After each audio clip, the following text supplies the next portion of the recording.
नमस्कार. मी भाऊ तोरसेकर. तुम्ही बघत आहात प्रतिपक्ष.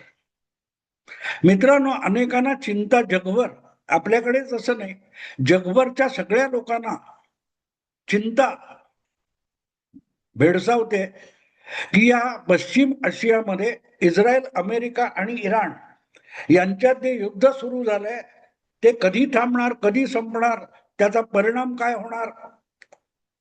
पण याची चिंता जगातले सगळे लोक करत असताना एक माणूस मात्र अत्यंत निश्चिंतपणे वाटेल तो पोरकटपणा करतोय, आणि तो योगायोगाने अमेरिकेचा अध्यक्ष आहे. अमेरिकेमध्ये सेकंड टर्म सिंड्रोम अशी एक शब्दावली आहे. सेकंड टर्म सिंड्रोम याचा अर्थ असा की अमेरिकेमध्ये जे गव्हर्नर, महापौर, मेयर, राष्ट्राध्यक्ष वगैरे असतात त्यांच्यासाठी एक नियम आहे की 4-4 वर्षाच्या 2 टर्मसाठी एखादी व्यक्ती अध्यक्ष, गव्हर्नर होऊ शकते. एकदा दुसरी टर्म झाली की त्याला परत ती निवडणूक, त्या पदासाठीची निवडणूक लढवता येत नाही. आणि त्यामुळे जी व्यक्ती दुसऱ्यांदा राष्ट्राध्यक्ष झालेली असते त्याला 4 वर्षानंतर परत एकदा निवडणूक कशी जिंकायची याची चिंता भेडसावत नसते. आपल्याकडे जसं 4थी, 5वी, 7वी टर्म सुद्धा मुख्यमंत्री व्हायचं असतं, आमदार व्हायचं असतं, पंतप्रधान व्हायचं असतं, तशी सुविधा अमेरिकन राज्यघटनेमध्ये नाहीये. त्यामुळे कुठल्याही परिस्थितीत दुसऱ्या टर्म नंतर तुम्हाला निवडणुकीला उभं राहायला प्रतिबंध घातलेला आहे. आणि त्यामुळे जी व्यक्ती दुसऱ्या टर्मला अध्यक्ष होते त्याला जाण्यापूर्वी काहीतरी असं करावं की ज्यामुळे आपली इतिहासात नोंद होईल. यासाठी तो काहीही करू शकतो आणि अगदी खुळेपणा पण करू शकतो. त्याला सेकंड टर्म सिंड्रोम असं काहीतरी म्हणतात. ट्रम्पची अवस्था ती आहे, ट्रम्पला 2028 मध्ये परत एकदा राष्ट्राध्यक्ष पद निवडणूक लढवायची नाहीये, माहिती आहे. आणि म्हणून इतिहासात आपली नोंद व्हावी यासाठी हा माणूस वाटेल ते करत सुटलेला आहे. अख्ख्या जगाची घडी त्याने विस्कटून टाकले, पण त्याच्या डोक्यावर अजिबात चिंतेचं कुठलंही ओझं आपल्याला दिसत नाही. आणि म्हणूनच इराण युद्धामध्ये इस्रायलच्या बरोबर जाऊन ज्या प्रकारचं एक जागतिक पेचप्रसंग ट्रम्प यांनी निर्माण केलाय त्याला आता यातून बाहेर कसं पडायचं हे कळत नाही. आणि म्हणून मी जितका ट्रम्प आणि ते पश्चिम आशियाचं युद्ध, इराण युद्ध समजून घेण्याचा प्रयत्न करतोय तितका तितका मला अमेरिकेचे अध्यक्ष डोनाल्ड ट्रम्प यांच्या चेहऱ्यामध्ये राहुल गांधींचा चेहरा घुसलेला दिसायला लागलाय. आपण जे काय करतोय त्याचे काय परिणाम, दुष्परिणाम होत आहेत आणि त्यामुळे जगाचे किंवा इतरांचे काय हाल होत आहेत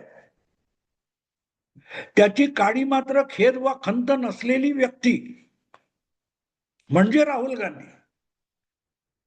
2014 पासून किंवा त्याच्या आधीपासून नरेंद्र मोदी ज्या वेळेला पंतप्रधान पदाच्या शर्यतीत उतरले आणि त्यांनी भारतीय जनता पक्षाचं नेतृत्व आपल्या हाती घेतलं, जवळजवळ त्याच आसपास सोनिया गांधींनी हळूहळू करत आपल्या लाडक्या पुत्राकडे काँग्रेस या ऐतिहासिक पक्षाचं नेतृत्व सोपवण्याचा निर्णय घेतला. आणि त्यात आडवे येऊ शकतील त्या प्रत्येकाला खड्यासारखं बाजूला करत सोनिया गांधींनी सातत्याने राहुल गांधींचा मार्ग प्रशस्त होईल याची काळजी घेतली. पण आपल्या पुत्राकडे आपण जो पक्ष सोपवतोय तो पक्ष चालला पाहिजे, टिकला पाहिजे याची सोनिया गांधींना अजिबात पर्वा नव्हती. माया, ममता या अशाच गोष्टी असतात, त्यांना परिणामांची पर्वा नसते. त्यामुळे राहुल गांधी यांच्यामध्ये जो पोरकटपणा आहे, बालिशपणा आहे, त्या बालिशपणाने हा 50शी पार केलेला तरुण रोजच्या रोज काही ना काही पोरकटपणा करत असतो. आपण कुठे बोलतोय, काय बोलतोय, विषय काय आहे, परिस्थिती काय आहे याचं कसलंही भान नसलेले राहुल गांधी हे ज्या प्रकारे वागतात, आणि आपण 10 वर्षामध्ये आपल्या पक्षाची अवस्था काय करून टाकली. ज्या काँग्रेस पक्षाने तब्बल 50 वर्ष या देशावर राज्य केलं, जवाहरलाल नेहरू, इंदिरा गांधी, राजीव गांधी, नरसिंह राव यासारखे पंतप्रधान, मनमोहन सिंग यासारखे 5-5 पंतप्रधान ज्या पक्षाने या देशाला दिले, त्या पक्षाचं नेतृत्व आणि निर्णयाधिकार आपल्याकडे आहे. त्यामुळे आपण बोलतो त्याचा दूरगामी भला बुरा परिणाम होतो, याचं किंचितही भान राहुल गांधींना नाहीये. आणि त्यामुळे काँग्रेस पक्षाची जी दुर्दशा झालेली आहे ती आपण बघतोय. लागोपाठ 3 लोकसभा निवडणुकीत काँग्रेस पक्षाचा धुव्वा उडाला. 1999 साली पहिल्यांदा सोनिया गांधींनी काँग्रेस पक्षाचं अध्यक्षपद आपल्याकडे घेतलं होतं, आणि ती जी लोकसभा निवडणूक झाली मध्यावधी, तेव्हा काँग्रेसच्या अध्यक्षा सोनिया गांधी होत्या. आणि तेव्हा आधीपासूनच्या इतिहासामध्ये कधी नव्हे इतकं काँग्रेसचं संख्याबळ लोकसभेतलं कमी झालं. 112 लोकसभेमध्ये काँग्रेस हरली. इंदिरा गांधी हरल्या होत्या तेव्हा सुद्धा 250च्या आसपास काँग्रेसचे खासदार 77 साली लोकसभेत होते. राजीव गांधी 1989 साली लोकसभा निवडणुकीत पराभूत झाले म्हणजे काँग्रेस पक्ष पराभूत झाला. राजीव गांधी जिंकले होते, पण तरीही पराभूत झालेले राजीव गांधी यांनी 89 साली सत्ता गमावली. तेव्हा काँग्रेसचं संख्याबळ लोकसभेमध्ये 197 इतकं होतं. पण सोनिया गांधी पहिल्यांदा काँग्रेसच्या अध्यक्ष झाल्या आणि जी लोकसभा निवडणूक लढवली तेव्हा त्या पक्षाचे लोकसभेमध्ये 140 खासदार होते. ती संख्या घटली आणि 112 पर्यंत खाली आली.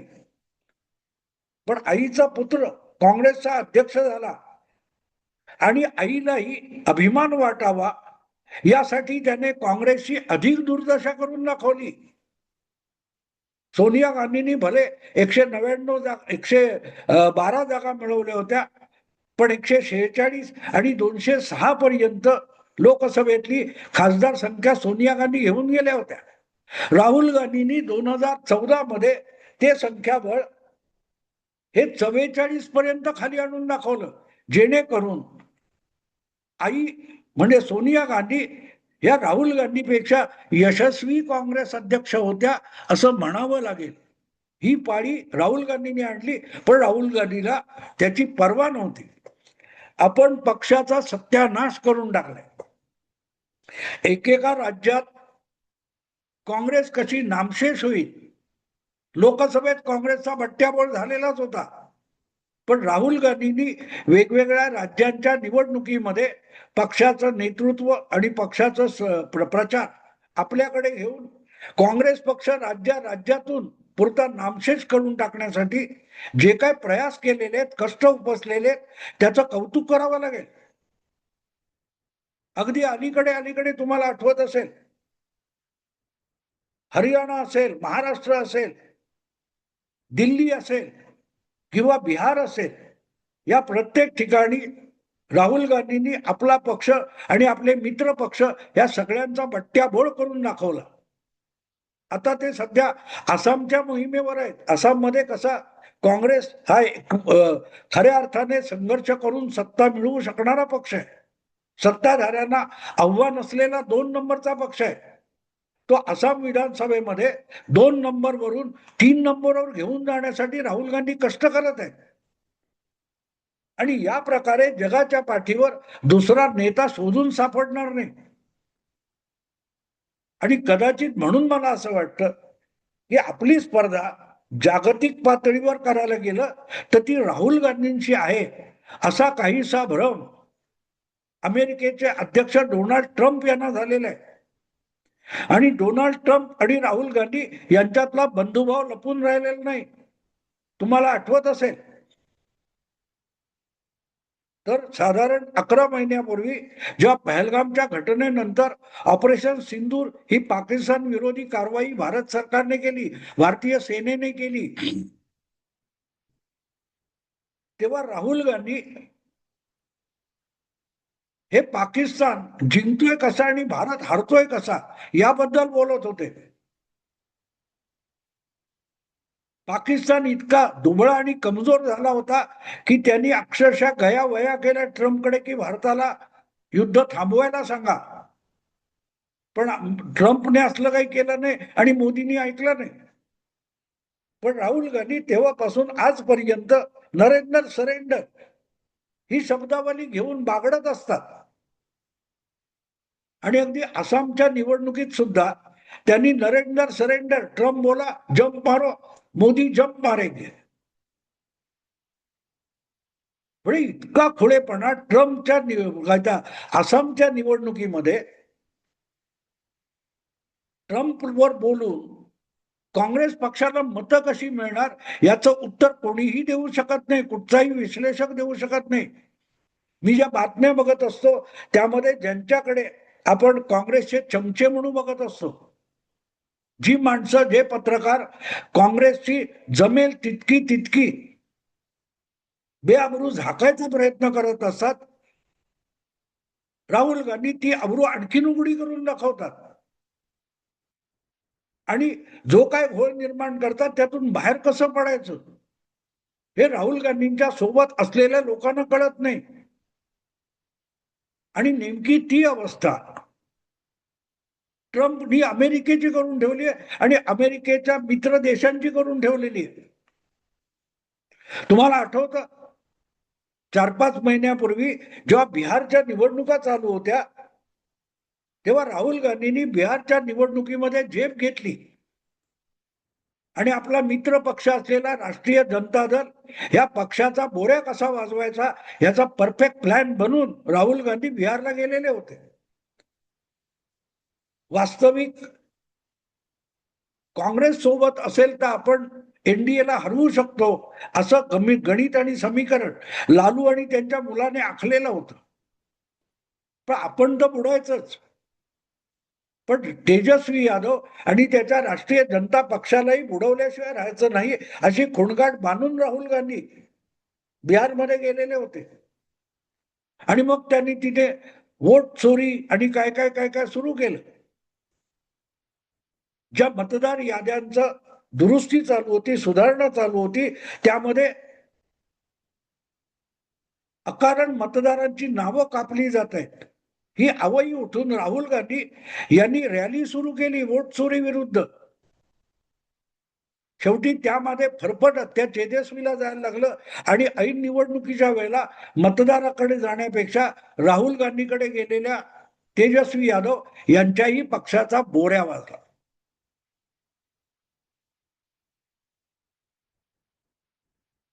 रोजगार दो वरना कुर्सी छोड दो असल्या घोषणा देत राहुल गांधींचे सहकारी कन्हैया कुमार आणि पप्पू यादव 2 महिने आधी बिहारमध्ये पोहोचले होते आणि मतदानानंतर पक्षाचा पुरता बोजवारा उडून जे राहुल गांधी बिहारमधून बाहेर पडले त्यानंतर गेल्या 4 महिन्यात राहुल गांधी बिहारकडे वळून बघितलेलं नाही, त्यांनी फिरकले नाही. आता ते आसाम मधला पक्ष कसा मातीमोल करायचा या दृष्टीने काम करतायत. आणि मग तुम्ही या राहुल गांधींशी जर विद्यमान अमेरिकेचे राष्ट्राध्यक्ष डोनाल्ड ट्रम्प यांची तुलना केली तर लक्षात येते की सगळा चुथडा करून ठेवायचा आणि आता यातून बाहेर कसा पडू. रशियाने तेल कोणाला विकायचं, भारताने तेल कोणाकडून विकत घ्यायचं, चीनने अमुक तमुक कोणाकडून विकत घ्यायचं, रशिया आणि युक्रेन यांनी युद्ध करायचं की नाही, गाझा आणि काय तो इस्रायल यांच्यातल्या युद्धाचं काय करायचं, या सगळ्यामध्ये महाशक्ती देश असलेल्या अमेरिकेच्या अध्यक्षाने थेट पडण्याची गरज असते का. एखादा एवढा मोठा जगावर 60-70 वर्ष राज्य केलेला एक महाशक्ती देश, जगातला सर्वात श्रीमंत देश, त्या देशाकडे एवढ्या यंत्रणा आहेत,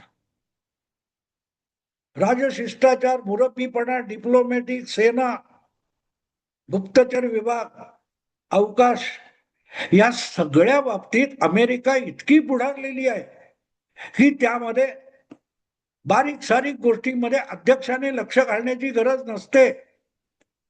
अध्यक्षाच्या अपरोक्ष तिथली शासकीय यंत्रणा आपल्या परीने नानाविध कामं करत असते, जबाबदाऱ्या पार पाडत असते. त्यामुळे भारताने ऑइल कोणाकडून घ्यावं, खनिज तेल, किंवा रशियाकडून घ्यावं की नाही, रशिया आणि भारत यांच्यातला व्यवहार डॉलरमध्ये व्हावा की रुपयात व्हावा, पाकिस्ताननी भारतामध्ये युद्ध व्हावं की नाही, शस्त्रसंधी व्हावी की नाही, हे ठरवण्यामागे अमेरिकन अध्यक्षाला लुडबुडण्याची गरज नाही. त्यांचा परराष्ट्र विभाग आहे, त्यांचं गुप्तचर खातं आहे, त्यांच्याकडून जगातल्या घडामोडींवर सतत लक्ष ठेवलं जात असतं आणि त्यातून अमेरिकेचे हितसंबंध जपण्यासाठी अखंड आटापिटा चालू असतो. त्यामध्ये अमेरिकन अध्यक्षाने नाक खुपसण्याची गरज नाही आणि जाहीर बोलण्याची तर अजिबात गरज नाही. आपले सल्लागार, आपल्या मदतीला असलेली प्रशासकीय यंत्रणा यांच्याशी चर्चा करून ठराविक निर्णय घ्यायचे आणि त्या मंत्र्यांनी, सेक्रेटरीजनी, अधिकाऱ्यांनी ते अंमलात आणायचे असतात. पण राहुल गांधी जसं प्रत्येक गोष्टीत लुडबुडायला उतावळे झालेले असतात, त्यापेक्षा डोनाल्ड ट्रम्प यांची अवस्था वेगळी नाही.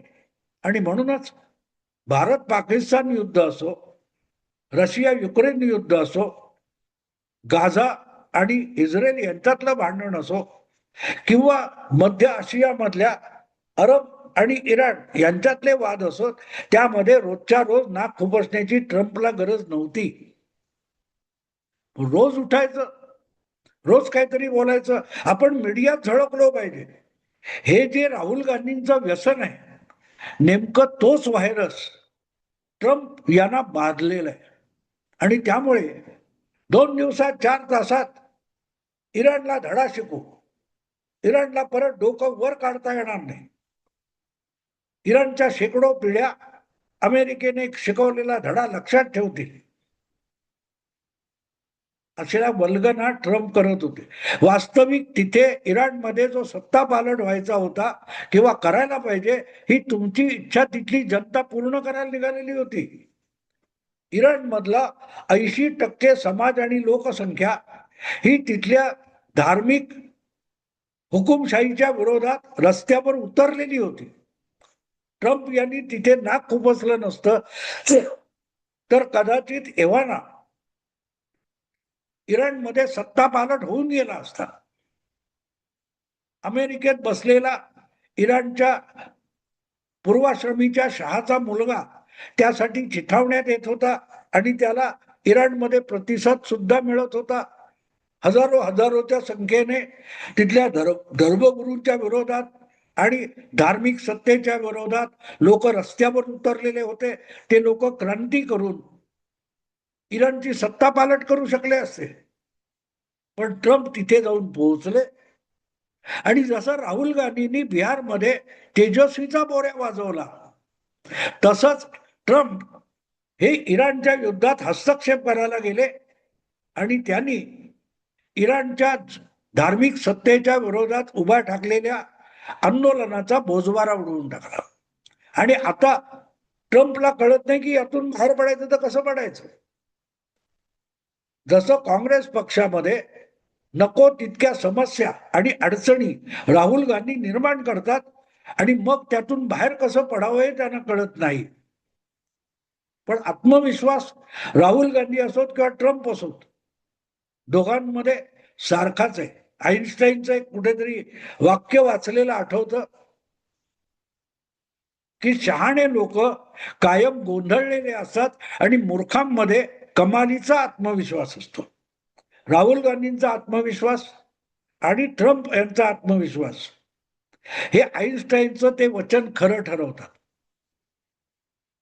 इराणच्या युद्धातून कसं बाहेर पडायचं हे ट्रम्पला कळत नाहीये, कारण ट्रम्पचा राहुल गांधी झालाय. मित्रांनो, आता थांबतो. आवडलं लाईक करा, शेअर करा आणि प्रतिपक्षाला सबस्क्राईब करा. नमस्कार.